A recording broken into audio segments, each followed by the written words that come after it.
কখনো কখনো আপনার পরিকল্পনা এবং আল্লাহর পরিকল্পনা একই রকম হয় মাঝে মাঝে। যেমন কখনো আপনি ইচ্ছা করলেন কোথাও যাওয়ার, আর আল্লাহ আপনাকে সেখানে যাওয়ার সুযোগ করে দিলেন। কোন একটি কলেজে ভর্তি হওয়ার ইচ্ছা করলেন, আর আল্লাহ আপনাকে সুযোগ প্রদান করলেন। সিদ্ধান্ত নিলেন দ্রুত গ্র্যাজুয়েট হওয়ার, আর আল্লাহ আপনাকে সুযোগ প্রদান করলেন। এর অর্থ হলো আপনার প্ল্যান এবং আল্লাহর প্ল্যান একই ছিল সেই একটি বিষয়ের জন্য। কিন্তু মাঝে মাঝে আপনার এবং আল্লাহর পরিকল্পনা একই রকম থাকে না। অনেক সময় ভাবছিলেন 10 বছর ধরে চাকরিটা করবেন, 6 মাস পরে আপনাকে ছাঁটাই করে দেওয়া হলো। কোনো একটা ভার্সিটিতে ভর্তি হওয়ার আবেদন করলেন, আপনার সবকিছুই ছিল সেরা, কিন্তু তবুও চান্স পেলেন না। অন্যদিকে আপনার চেয়ে অনেক কম যোগ্যতা সম্পন্ন বহু ছেলে মেয়ে চান্স পেয়ে গেল। অনেক সময় আপনার এবং আল্লাহর পরিকল্পনা একই রকম থাকে না। এই আয়াতগুলো শিক্ষা দিচ্ছে সব সময় সবকিছু আমার পরিকল্পনা অনুযায়ী কাজ করবে না। তবুও আমাকে পরিকল্পনা করে যেতে হবে, তবুও আমাকে চেষ্টা করে যেতে হবে। কিন্তু দিন শেষে আল্লাহ সিদ্ধান্ত নেবেন পরিকল্পনাটি বাস্তবায়িত হবে কি হবে না। আযকুর রাব্বাকা ইযা নাসিত। এরপর আসছে এই আয়াতের সবচেয়ে শক্তিশালী অংশ। আমি এর উপর অতিরিক্ত কিছু সময় ব্যয় করতে চাই। এটা আসলেই সমগ্র কোরআনের অন্যতম সুন্দর একটি শিক্ষা। যদি একজন মুসলিম এটা বুঝতে পারে, তার জীবনটা সহজ হয়ে যাবে। ওয়াকুল আসা আইয়াহদিয়ানি রব্বি লিআকরাবা মিন হাযা রাশাদা। এই শব্দগুলো হলো একটি দোয়া। দুয়ার চেয়েও এটা আশায় পরিপূর্ণ একটি বিবৃতি। চলুন এই দৃষ্টিকোণ থেকে এর সাথে পরিচিত হই। আপনি ভবিষ্যৎ নিয়ে চিন্তা করছেন, শুধু আশা শব্দটি ব্যবহৃত হওয়ার দরুন। তারাজ্জি, আরবিতে যাকে বলা হয় হরফুত তারাজ্জি বা ফিআলুত তারাজ্জি, এমন ক্রিয়াপদ যা আশা প্রকাশে ব্যবহার করা হয়। আল্লাহ আমাদের এই আয়াতে শেখাচ্ছেন মুসলিমকে অবশ্যই ভবিষ্যতের ব্যাপারে আশাবাদী হতে হবে। কোরআনের প্রতি আমাদের ঈমান ভবিষ্যতের ব্যাপারে আমাদেরকে আশাবাদী করে তোলে। আমি পরোয়া করি না খবরে কি আসে, আমি পরোয়া করি না গতকাল কি ঘটেছে, এর আগের দিন বা এর আগের দিন কি ঘটেছে। আমি মুসলমানদের এমন গ্রুপের অন্তর্ভুক্ত হব না যারা বসে বসে বলে উম্মার পরিস্থিতি দিন দিন শুধু খারাপ থেকে আরো খারাপ হচ্ছে, ও আল্লাহ, আর সামনের পরিস্থিতি শুধু আরো খারাপ হবে, সামনে আরেকটা ট্র্যাজেডি আসছে, আমি গ্যারান্টি দিচ্ছি, দেখো কি ঘটে। তুমি মনে করেছো 9/11 খারাপ ছিল?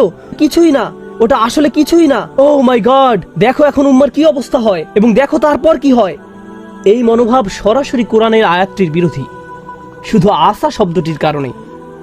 আপনার তো এই আশায় বুক বাঁধার কথা যে আল্লাহ পরিস্থিতি উন্নত করে দিবেন আপনার নিজের জন্য, চারপাশের মানুষের জন্য, মানবতার জন্য। আপনার তো এই দৃষ্টিভঙ্গি থাকার কথা।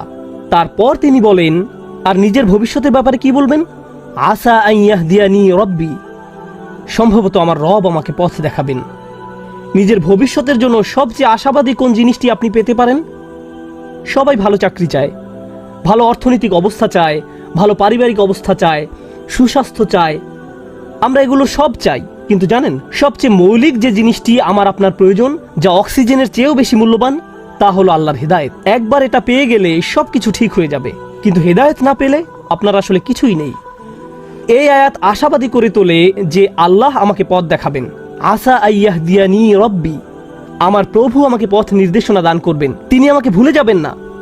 ভবিষ্যতের জন্য ওয়াদা দেওয়ার সময় আমি তার স্মরণ করব, তাহলে তিনিও ভবিষ্যতে আমাকে স্মরণ করবেন। ইনশাআল্লাহ বলার মাধ্যমে আমি তাকে স্মরণ করলাম, যখন ভবিষ্যতের কথা আসে তিনিও আমাকে স্মরণ করবেন। ফাযকুরুনি আযকুরকুম, সুতরাং তোমরা আমাকে স্মরণ করো, আমিও তোমাদের স্মরণ করব।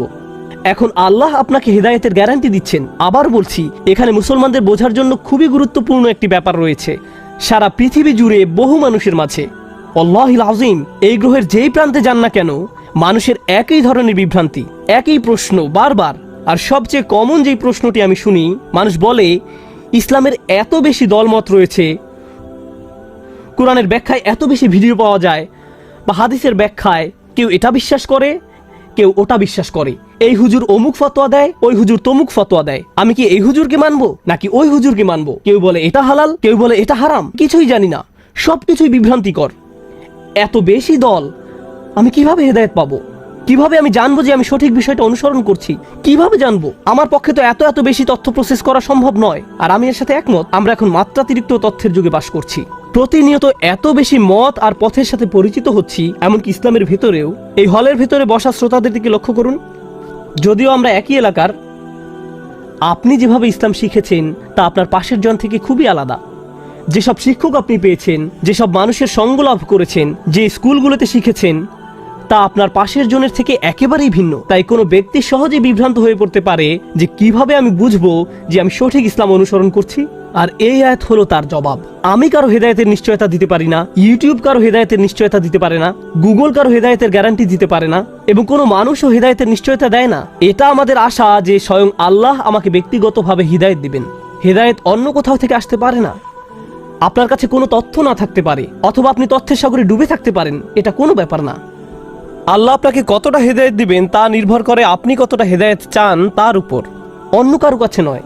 আর একবার আল্লাহর কাছে সঠিক রাস্তা চাওয়ার পর আপনাকে আর বিচলিত থাকতে হবে না। নিশ্চিত থাকুন যে আল্লাহ আপনাকে সঠিক পথ দেখাবেন, তিনি কাউকে ফিরিয়ে দেন না। আল্লাহর কাছ থেকে হেদায়েত পাওয়া কঠিন নয়, এটা কঠিন নয়। আল্লাহ হেদায়েতের পথ খোলা রেখেছেন যারা চায় তাদের জন্য। আমাদেরকে শুধু সেসব মানুষের অন্তর্ভুক্ত হতে হবে, শুধু এইটুকুই। এই আয়াতটি সূরাতুল কাহফের অন্তর্গত। এর প্রমাণ হিসাবে সূরা কাহফ নিয়ে কথা বলে শেষ করতে পারবো না এই খুতবায়। এই গুহার অধিবাসীরা, যাদের কথা আমরা প্রতি শুক্রবার পড়ে থাকি,